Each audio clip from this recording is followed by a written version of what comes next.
On October the 8th, 1945, a military commission acting under the authority of General Douglas MacArthur began the trial of the infamous Tiger of Malaya, Tomoyuki Yamashita, for his involvement in war crimes performed at Manila and other places in the Philippine Islands while a commander of the Japanese forces. He was charged to have unlawfully disregarded and failed to discharge his duty as a commander to control the operations of the members of his command, permitting them to commit brutal atrocities and other crimes against the people of the United States, Filipinos, and their allies. The commission heard over 286 persons and received over 423 exhibitions with a record of 4,055 pages. On December the 7th, 1945, the 4-year anniversary of the attack on Pearl Harbor, the military commission found that General Yamashita was guilty as charged and sentenced to death by hanging, set to take place on February the 23rd of 1946. General Yamashita petitioned the Supreme Court of the United States, but the opinion of the court rejected his petition, as did General MacArthur and President Harry S. Truman. So on February the 23rd, General Yamashita was about to be hanged at Los Banos Laguna prison camp, and after climbing 13 steps leading to the gallows, he asked if he could make a final statement. He issued this through his translator, Hamamoto, and forgive me, I had to make amendments to its coherency as it was quite a rough translation. It is as follows, quote, I was carrying out my duty as Japanese High Commander of the Japanese Army in the Philippine Islands to control my army with my best during wartime. Until now, I believe that I did my best throughout my army. As I said during the Manila Supreme Court, I did with all my capacity, so I am not ashamed in front of God for what I have done when I die. But if you say to me, you do not have any ability to command the Japanese army, I should say nothing for it, because it is my own nature. Now that the war criminal trial in Manila Supreme Court is finishing up, I wish to be justified under your kindness and right. I know that all of your American military affairs have always been tolerant and held rightful judgment.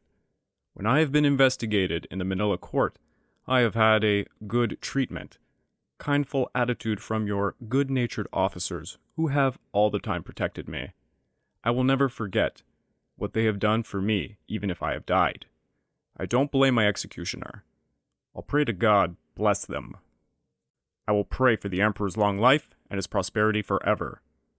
End of quote. Forces under General Yamashita performed some of the most horrifying acts of war in human history. Just one out of several war crimes that General Yamashita was held responsible for was called the Manila Massacre. As the Americans were advancing towards Manila in 1945 to liberate the city from the Japanese troops, before dying in defense or fleeing to the mountains of Luzon, took their anger and frustration out on the civilians of the city. Violent mutilations, murder, and rape ran rapid throughout the city in places such as hospitals, colleges, and churches. Here is a quote from orders given to the Japanese forces to justify the Manila Massacre. It is as follows, quote, The Americans who have penetrated into Manila have about 1,000 troops, and there are several thousand Filipino soldiers under the Commonwealth Army and other organized guerrillas. Even women and children have become guerrillas. All people on the battlefield, with the exception of Japanese military personnel, Japanese civilians, and special construction units, will be put to death. End of quote. This quote, by the way, comes courtesy of a very good book I would recommend, The Most Dangerous Man in America, The Making of Douglas MacArthur, by Mark Perry. The Americans interviewed many survivors, and one Dr. Antonio Gersba told U.S. personnel that his father and brother were murdered at Palacio del Gobernador, and that, quote, I am one of the few survivors, not more than 50, in all out of more than 3,000 men herded into Fort Santiago, and 2 days later were all massacred. End of quote. The Japanese had used Filipino women and children as human shields on the front line against the Americans. And those who survived that ordeal were most likely murdered afterwards by the fleeing Japanese. The Japanese conducted mop-up operations to clear the path north of Manila, where they executed 54,000 Filipinos. This included men, women, children, and even pregnant women as they passed through the towns.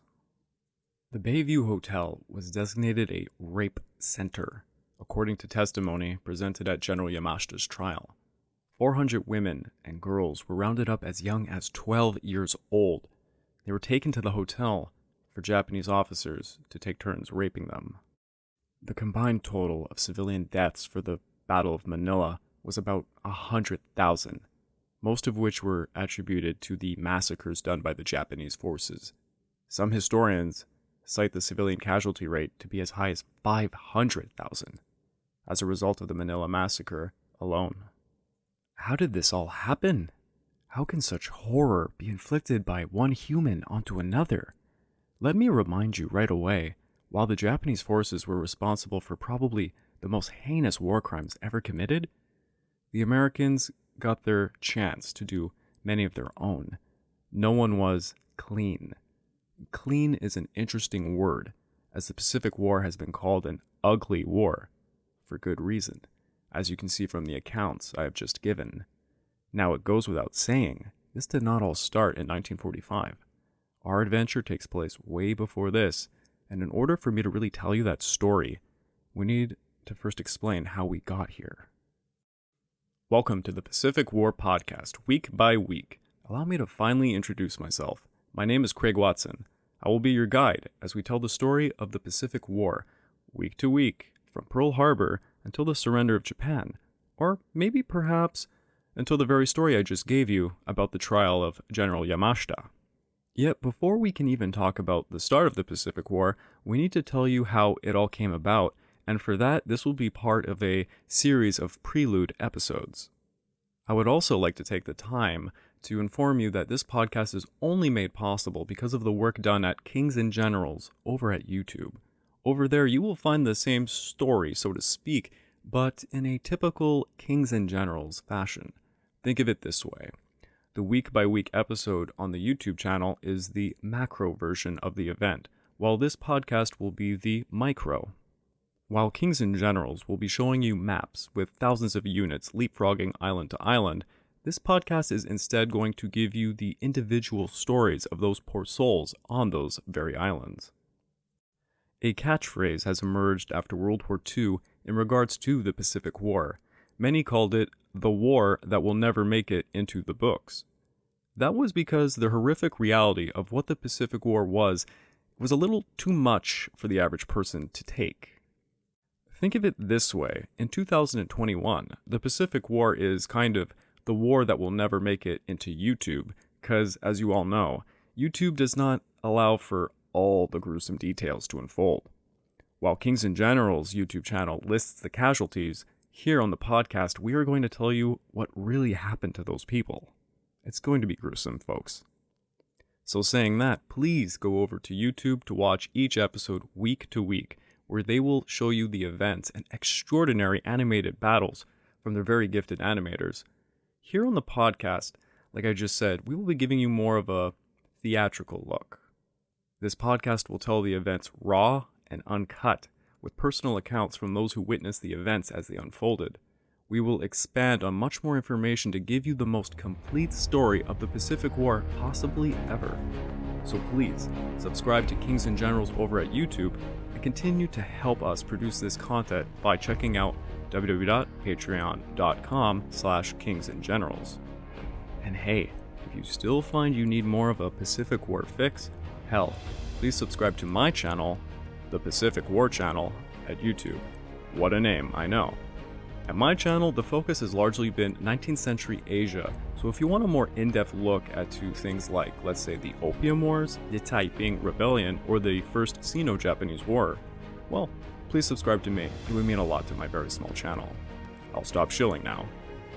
Now, without further ado, I want to take you on a journey to see how the world was before the war in Asia kicked off. starting with how the West engaged with Asia in the 15th century. This is imperialism in the East. Once a land of ancient empires and legendary rulers, Asia saw itself turning into a colony of the expanding European powers in the early modern period. The Western world was drawn to Asia for its silk and spice, and their colonization efforts were initially directed to harness the continent's economic power. You see, during a large part of human history, Asia, particularly China, was the economic powerhouse of the entire world. Ezra Vogel stated in her amazing book, China and Japan Facing History, that for most of China's history, quote, Chinese leaders confident of the greatness of their rich civilization were never eager to learn from other countries, end of quote. This was very true for most of human history. China not only had an incredible culture and civilization that basically no one else could compete with, for a long portion it also remained the wealthiest. The Qilong emperor, who ruled between 1735 to 1796, famously stated, quote, Our land is so wealthy and prosperous that we possess all things. Therefore, there is no need to exchange the produce of foreign barbarians for our own. End of quote. By the way, those barbarians, they're referring to Westerners. If you pull out a graph looking at the world economy over the past 10 centuries, you do indeed see that China was a large and dominant leader until the early 19th century. Something like 35% of the world's economy is just China at one point. Now, you've probably heard the stories of Marco Polo. Indeed, many people were trying to get to China and the rest of Asia to trade to obtain massive wealth. As European powers tried to open trade with Asia, they eventually started to use more and more force. And by the start of the 20th century, the Eastern world would be almost entirely in the hands of colonial empires. So stating that, we are going to do a quick rundown of how Europe expanded into Asia and the Pacific. In 1492, as we all know, Europeans discovered the New World, or rather, they were the next group to rediscover the New World, and this ushered in the age of maritime exploration. For the past century, the Portuguese explorers were trying to figure out a way to bypass Muslim territories in order to trade with West Africa. They also were seeking a way, like everyone else, to reach the Indies and its infamous spice trade. The Portuguese sent an expedition into African waters and at long last discovered that the Indian Ocean was accessible through the Cape of Good Hope. On May the 20th, 1498, an expedition led by Vasco da Gama managed to reach India by sea. This led the Portuguese colonial empire to be born. Soon they established entrepôts, and entrepôts are basically trade outposts in ports. These were established in Koichi, Calicut, Goa, Dai, Dharman, Palakat, Colombo, Chittagong, among many other places I will probably mispronounce in the future. I do apologize. Did I also mention you should probably have a map handy? Yes, we will be talking about many fascinating places in Asia during multiple time periods, so if you happen to have some older and modern maps handy, they might help you. If not, please just enjoy this ride. In Southeast Asia, the Portuguese eventually captured Malacca and established settlements in the spice islands of Solor, Ternate, Ambon, East Timor, and Makassar. Not bad for a tiny European country, eh? This also led to the disruption and diverted trade of the region and of course the spread of Christianity in eastern Indonesia. Commercial contact was established with mainland Southeast Asia in places such as Burma, where Portuguese mercenaries became essential for the expansion of the Tongo Empire. So a little mixing with the locals, so to speak. In China, after quite a long period of conflict, the Portuguese were permitted to establish an entrepôt in Macau. They also began to trade with Japan, who was going through the Sengoku Jidai Civil War period. As you can imagine, where there is 16th century Portuguese, there is also the spread of Christianity. And in Japan, a powerful daimyo, daimyos being something of a great samurai warlord vassals who controlled regions of Japan under the shogun, well, this one daimyo had converted to Catholicism in a small fishing village of Nagasaki. Omura Sumitara was his name, and he was one of the first daimyo to convert to Christianity in 1563. He opened Nagasaki up to trade with the Portuguese, and soon Nagasaki became the center of trade in the region. Meanwhile, the expedition of Ferdinand Magellan, who was looking for a route to the East Indies, resulted in the first ever recorded circumnavigation of the Earth in 1522. This allowed the Crown of Spain to discover and gradually colonize the Philippine archipelago. The Spaniards quickly established themselves in the spice island of Tidor, sparking a decade of conflicts with the neighboring Portuguese at Tarnat, as you can imagine. Their little spat would be concluded with the Treaty of Zaragoza in 1529, granting the Philippines to Spain and the Moluccas to Portugal. They could get along, after all, they were both Catholic. Just you wait, religion is going to be playing a major role in this story. From their center in Manila, Spanish colonists would go settle Guam, the Marianas, the Caroline Islands, and the Palau Islands. In 1580, the Iberian Union of Portugal and Spain was established. I did say they could get along, didn't I? But this came with the problem of England, France, and the Dutch Republic beginning to create their own overseas empires. The Portuguese colonies would suffer as a result of this in particular. The Dutch would be the main culprits for the downfall of the Portuguese, successfully attacking their possessions in Asia and eventually taking control of Malacca, Ceylon, Moluccas, and southern Malabar coast, the regions of the Coromandel and Surrey, and oh yes, the Dutch were quite outlandish. The initial course of action taken by the Dutch East Indies would be to found the chartered company, the VOC, Verenigde Oostindische Compagnie, as we know it in English as the Dutch East India Company. Then they made the colonial center in the city of Jakarta, which the Dutch renamed Batavia.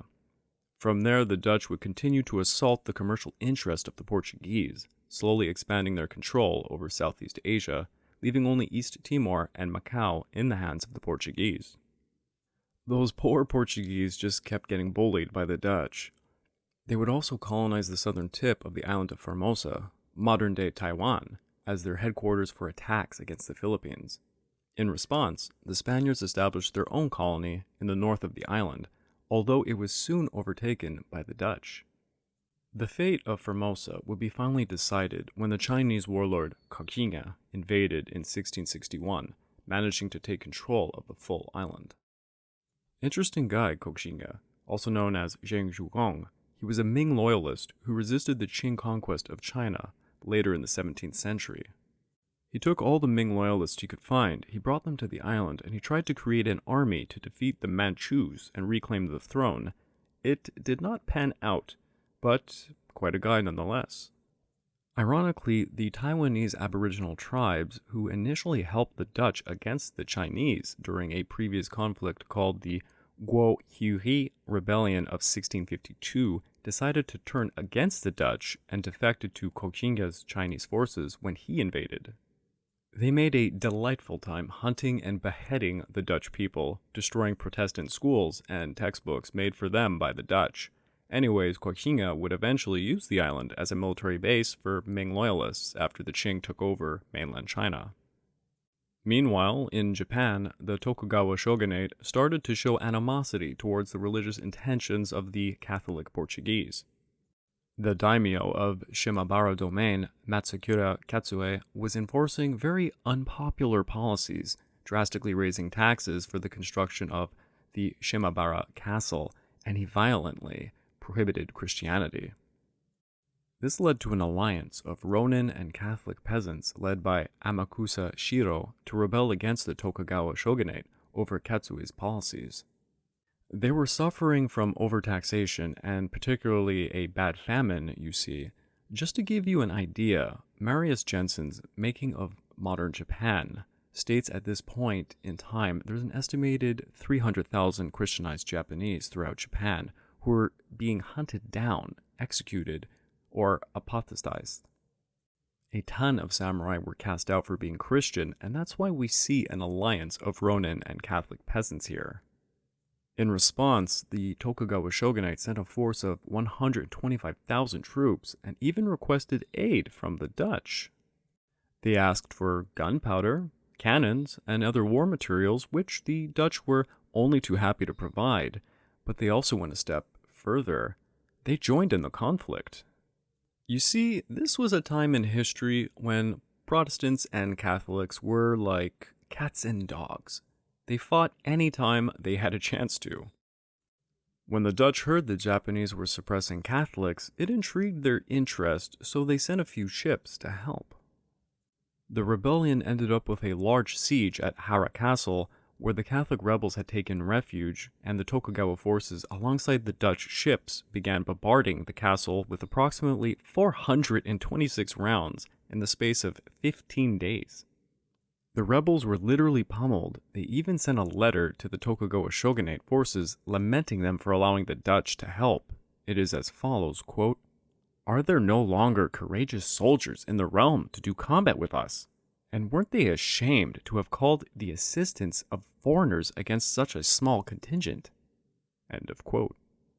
The suppression of the rebels was a success, and it led to the expulsion of the Portuguese in 1639, who were largely blamed for fueling the Catholic rebellion. This also led to the establishment of the Sakoku isolationist policy for Japan. This policy meant that Japan would not allow its residents out, nor let any foreign barbarians in. However, there were certain small loopholes. As one could expect, the Dutch benefited from helping the Tokugawa Shogunate, and a man-made island named Dujima in Nagasaki, which was originally going to be for the Portuguese traders, was now exclusively given to the Dutch. Dujima would serve as the only point of entry for any Western barbarian for very limited trade with Japan, and the Dutch would have a monopoly over this. There was still the issue of Christianity, but the great Japanese thinkers figured out a way to make sure no pesky Christians would make a mess again on Japanese soil. The Japanese formed the Fumii test. They would place a picture of the Virgin Mary and Jesus on the ground, and those who would come to Dujima were to step on the picture to prove that they were not Catholics. This act was not blasphemous for Protestants, so the Dutch would easily perform the task when they came to Dujima to trade. They would also make sure to hide their Bibles and crosses before entering the harbor, as one could imagine. So the Portuguese hegemony over the East was falling apart. The British and French empires began establishing their own chartered companies in the 17th century. The French arrived pretty late to the scene and established a few colonies in India. The British East India Company quickly set out to found more trading posts in Sumatra, Bengal, and India. From there, the British expanded their control over Bengal, establishing their first colony in Malaysia with the acquisition of the Penang Island, and managed to expel the Dutch from Ceylon. Yes, let's not forget, this is also during a time when the British are pretty much attacking the Dutch anywhere they can and are stealing their colonies in the process. Once the British had gained a foothold over Ceylon, they soon warred against the Kingdom of Kandy. That's spelt with a K, by the way. Yes, there was a monarch on an island in Sri Lanka by this name. It made me giggle a bit too when I found out about it. The British proceeded to establish a protectorate over the entirety of Ceylon and the neighboring Maldives. Following a series of conflicts with the French and Dutch empires, the British would manage to take most of their possessions in India, becoming the dominant European power in the region. Within a century, most of the Indian subcontinent gradually fell under the rule of the British East India Company, which prompted the establishment of the British Raj in 1858 to assume direct control over all of India. In Burma, relations with the British East India Company had always been tense after the Burmese annexation of Arakan, leading to the First Anglo-Burmese War of 1824. The British were fighting to claim control over northeastern India, and they ended up defeating the Burmese and forcing them to pay an indemnity of £1 million sterling, with a commercial treaty being signed that favored, you would have guessed, the British. So the British took Manipur, Assam, Arakan, and Tenasserim. This was all accompanied by the birth of the British supremacy in Asian coastal waters.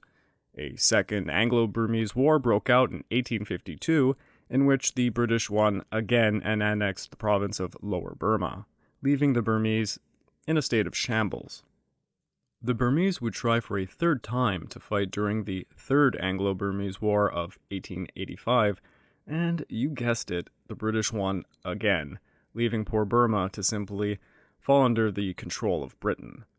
Did you ever wonder why there was so much conflict in that area of the world today? A lot of history, a lot of grievances. In the 19th century, the British decided to take a more expansionistic role in Malaysia, because why stop when they're on a roll? They sponsored a coup in the Sultanate of Johor and found the colony of Singapore.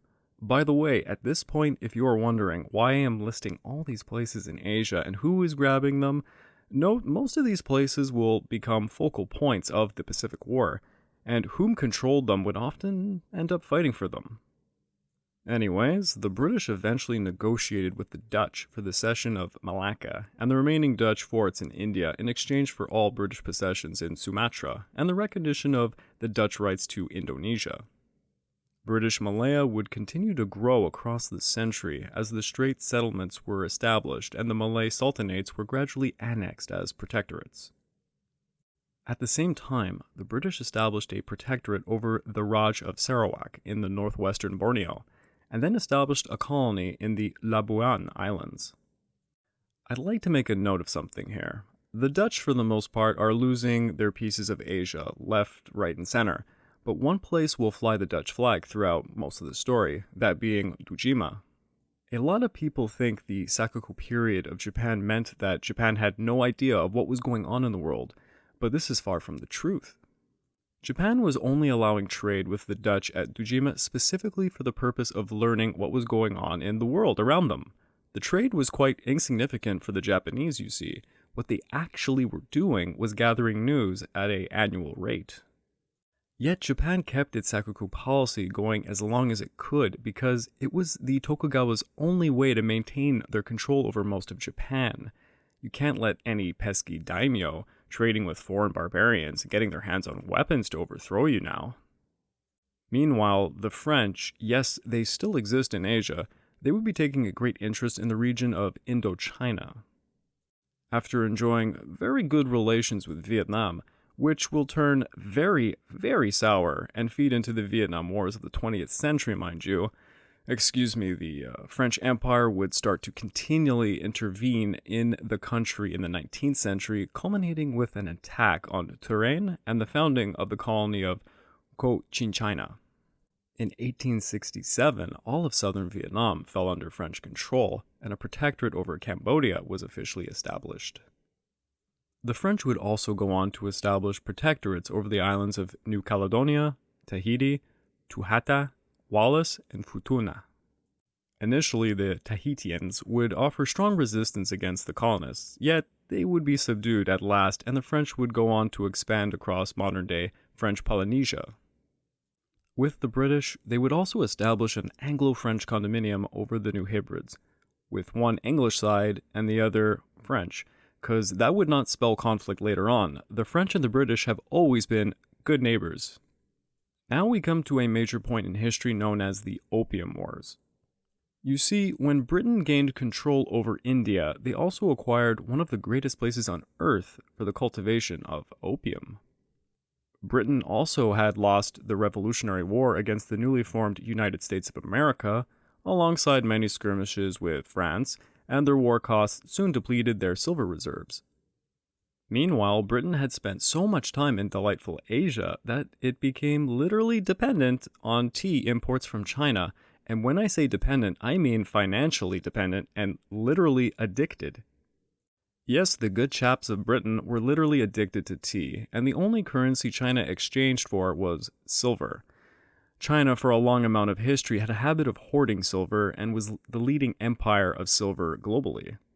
The British no longer had any silver to pay for the tea, so the British desperately needed to figure out how to get their tea fix. Britain did have one thing going for them: opium cultivation in India. This led the British to have a grand idea. What if they traded opium for silver and used that silver to pay for the tea? To make sure the nation of Britain was not directly doing what is basically a drug cartel operation, the British began to smuggle opium into Canton via private charters with the help of some very less ethically inclined Chinese businessmen, and a booming opium trade was born, though the substance was officially banned in China.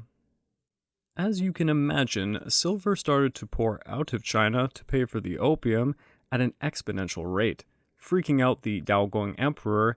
Alongside this, the people of China were falling victim to the illicit drug.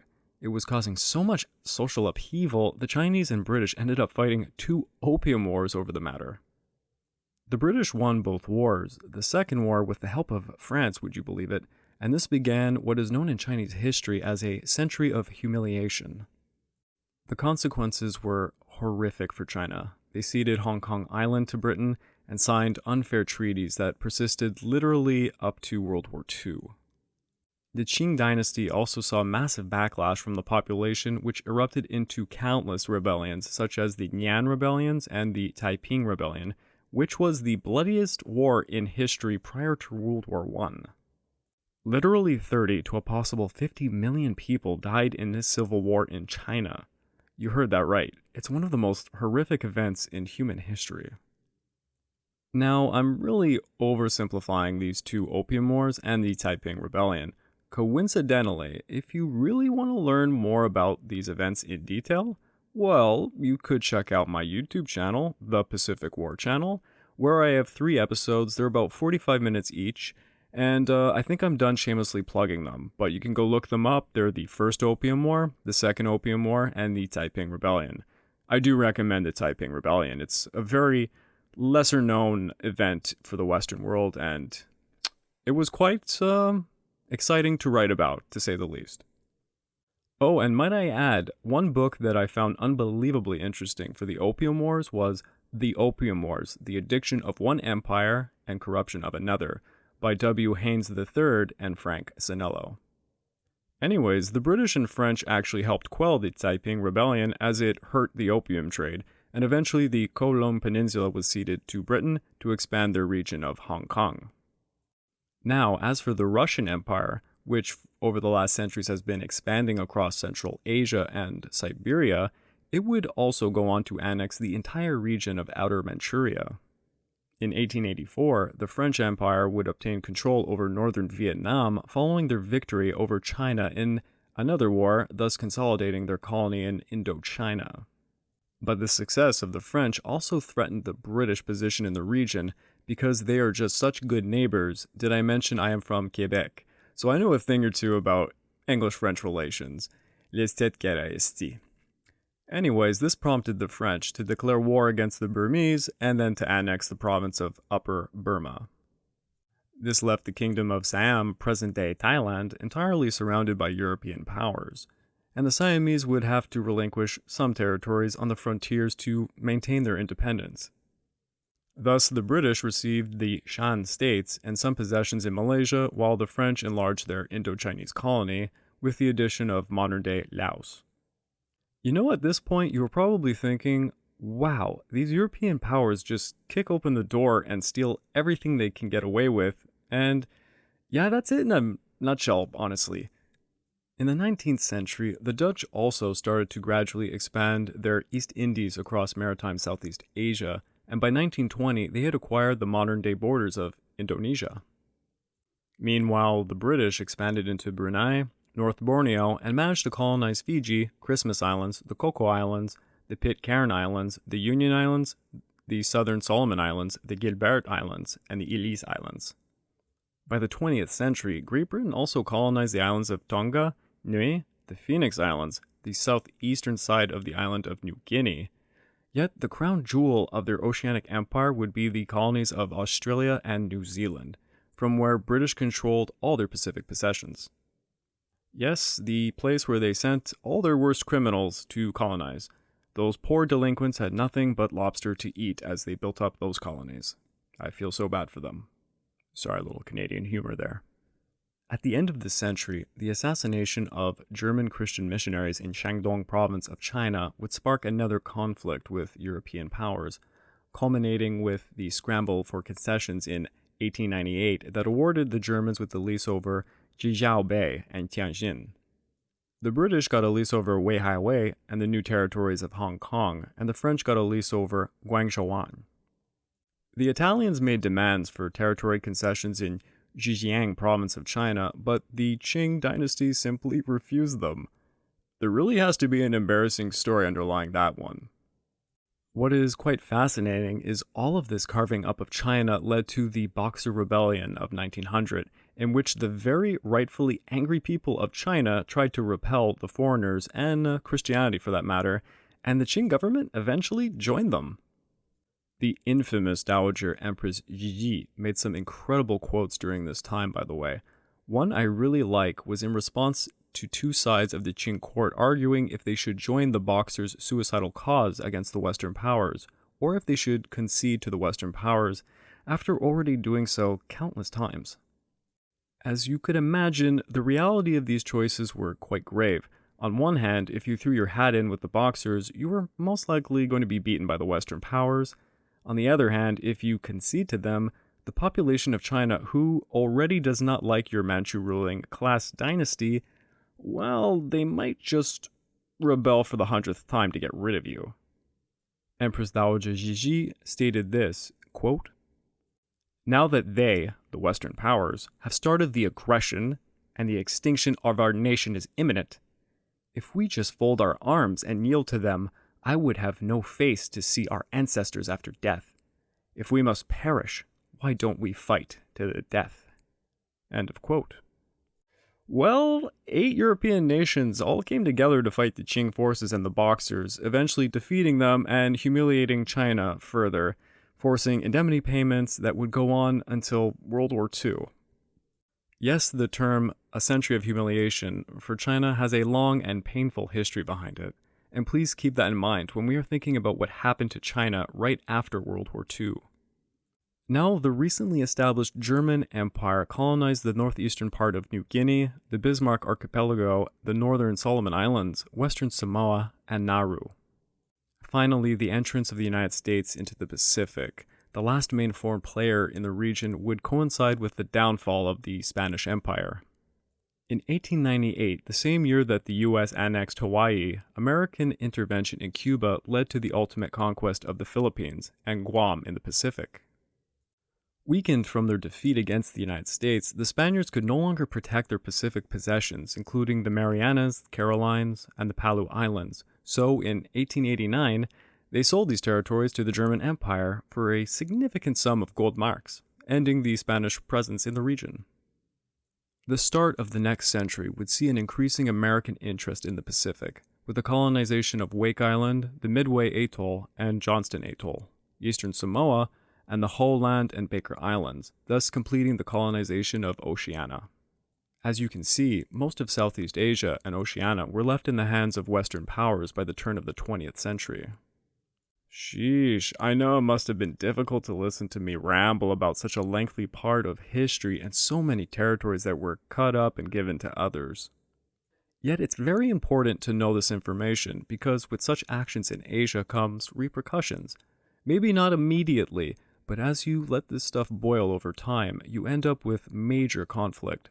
Go figure, right?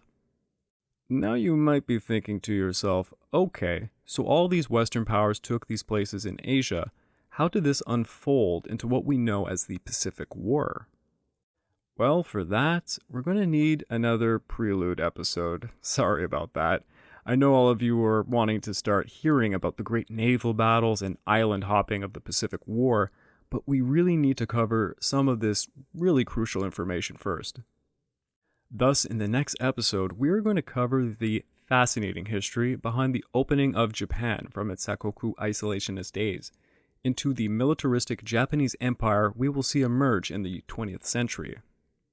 I would also like to take this time to remind all of you who might not know, the YouTube channel Kings and Generals provides the entire story week to week in a different and unique format.